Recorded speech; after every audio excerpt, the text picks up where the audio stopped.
Hello and welcome to Phaedo Module 2. Woot. Good to have you all with us, as always.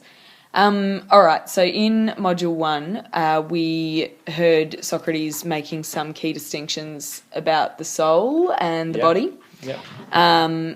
Primarily, the distinctions were that the soul is unseen, whereas the body is visible. And also that the soul is incomposite, whereas the body is composite. So this will become more important later on, so don't worry about it too much for the time being. But you should know that the word composite means, it's like if you're ever in a composite class, you know, did you ever were you ever in a composite class, joint Timmy? grades. Joint grades. Like you could have a combined grade 2 and 3 class. So composite means made up of different parts, but incomposite means made up of only the same one thing, you know. Yeah. It's kind of like a pure thing. Yeah. There is definitions of them provided along with page 116. But we just want you to start thinking about that term. It's going to become much more important later on. Okay, so I'm just going to take you through very quickly a little passage that's on 119. He includes two very simple arguments. We'll go through these arguments in class very quickly and put them into standard form. But basically he's saying that when the soul and the body are together, that the soul is the one that's controlling the body. So he associates that with like the soul being a master and a body being the slave. Now he's saying that if you're a master, if you're the master of something, then that resembles being divine. By divine, it kind of means like godlike, when you say Misfits. Yes. Kind of special and powerful. Whereas the slave, the thing that's being controlled, is much more mortal. So, human-like or just normal. When you say mortal? Well, you could say, mortal means you will die. Yes. Whereas maybe divine means undying. Well, that's Misfits has just picked up on a very important point, and this is why these terms are important, is because ultimately what Plato or Socrates or whatever you want to say is looking at is what happens to the soul after death and whether the soul is immortal. So here he's drawing a key distinction that he's going to rely on later. He's saying that the soul is divine, so godlike, and then potentially beyond death, whereas the body is mortal. So potentially it will die. Yeah, cool. Okay, and what you have on your slide now is just a couple of passages towards the bottom of 119. Socrates is basically just elaborating a bit further on what the soul and the body are like. So just quickly have a read over those. He's just reiterating what he said before, isn't he? Yeah. But then, and there's those ideas of deathless when he's describing the soul, like we're talking about. That deathless term is actually one he's going to use later on. So deathless means doesn't die, kind of. Yeah. So that's going to be key for an argument we'll and look then at. This one's interesting. When he talks about the body, he says, well, it's mortal, which we just discussed. Yeah. And tending to dissolution. What does that mean? It's about it's exactly what we're about to come to, is that it will break up. It will dissolve in a way. So what we're going to look at in a moment is what happens to the body and the soul in death, and he believes that the body essentially explodes into a million little pieces. It's like it just it breaks apart and goes away. Yep. Whereas the soul always is in the same state. It's eternal. Yeah, cool. Okay, it's coming together. So leading on from what we've just been discussing, at the very bottom of page 119 and then kind of the top of page 120, Socrates goes into a more in-depth description of what happens to the body when it dies. So he says that again, he's assuming that we have these two separate things to us, the body and the soul. The part of us that is our body, which we call a corpse, he says,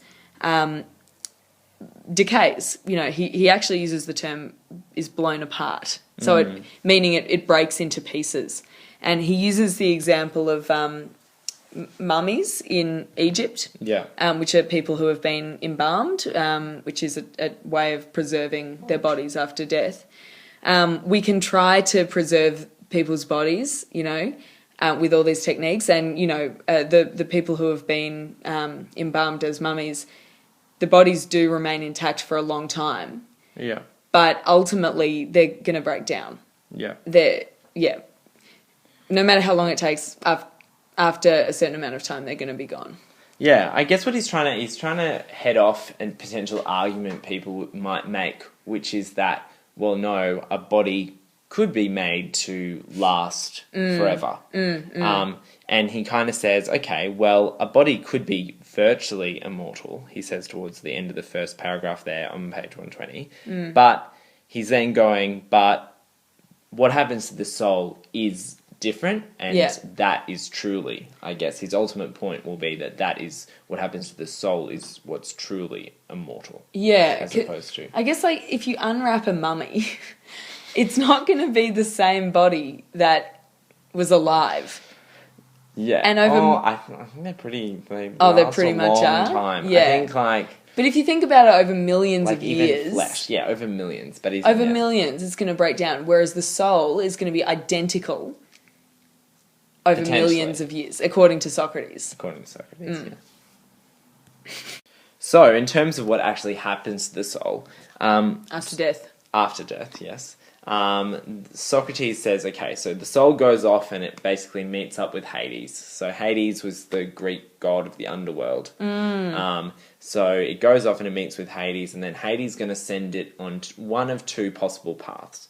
First path he'll send it to is the path you want to be on. It's the soul leaves the body straight away in a purified state. So it's just perfect as its soul. And it leaves the body completely behind. And it goes off and it just has a wonderful life amongst the gods.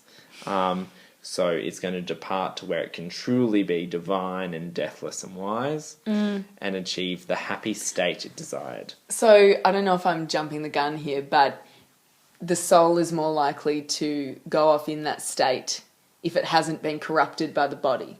Well, exactly. And he does mention that there. And it's that during its life, when it was together, the soul and the body, to achieve this, the soul, to achieve this good path, the soul needed to shun the body, needed to ignore it, just not want to partner it. Sometimes. So what is that action? Oh, God. Sorry. Yeah. What does that actually mean, though? How does the soul shun the body? Well, I think it doesn't... Well, if we go to the next part, this might help a good contrast. So if we go to the path 2, which is where the soul leaves the body in a polluted and unpurified state. So it kind of has parts of the body... It still has parts of the body connected to it, because it's grown apart, because it hasn't shunned the body. And he explains that as kind of looking like, if you look at the top of page 121, it's where that it's paid court to it. So it's kind of... The soul has been in love with the body. Yes. Again, a clear distinction between me and you of not being like that. That was a Freudian slip. You clearly loved me. No. Anyway, speaking of which... So the soul being in love with the body and being too involved in the body, like he actually describes it here. It gets a bit risque.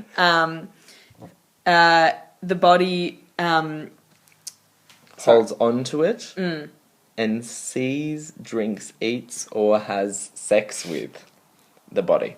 Okay, so. That is what the souls should not be doing. It's getting really intermingled. Doesn't that just mean if you're a person who can't resist eating something as soon as you see it, or drinking, or doing all of these bodily things, that means your soul is too wrapped up in your body. Yeah, okay. You can't kind of like resist. It's like the hedonistic life, the pleasure-seeking life. You can't resist all the physical kind of things. Okay. Yeah.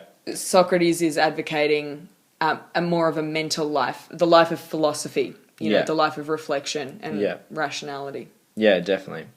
So if you've done that, if you've lived a life like that, which I thankfully haven't, then the weight of the body on your soul will drag it down to earth upon death. And he paints this lovely picture of that soul roaming around tombs and memorials to the dead, and he refers to that as phantasms. Would you say it that way? Yeah, I think so. Phantasms of souls. So they're basically ghosts. It's so interesting. Yeah, so the soul of a person who has lived too much of a physical body-driven life actually becomes like a ghost and Yes. haunts the Yes. world after death, rather than going off to live with the gods. But that life of haunting, though, just happens for a while, and then eventually, and this is what we'll look at the next module, is it joins back up with another body. And so there's ways of you living a certain amount of life that will determine what body you then you next go into. Okay, So that's a bit what we're like about to look at. reincarnation. Kind of, yeah. A little bit. Kind of. Cool. Farewell.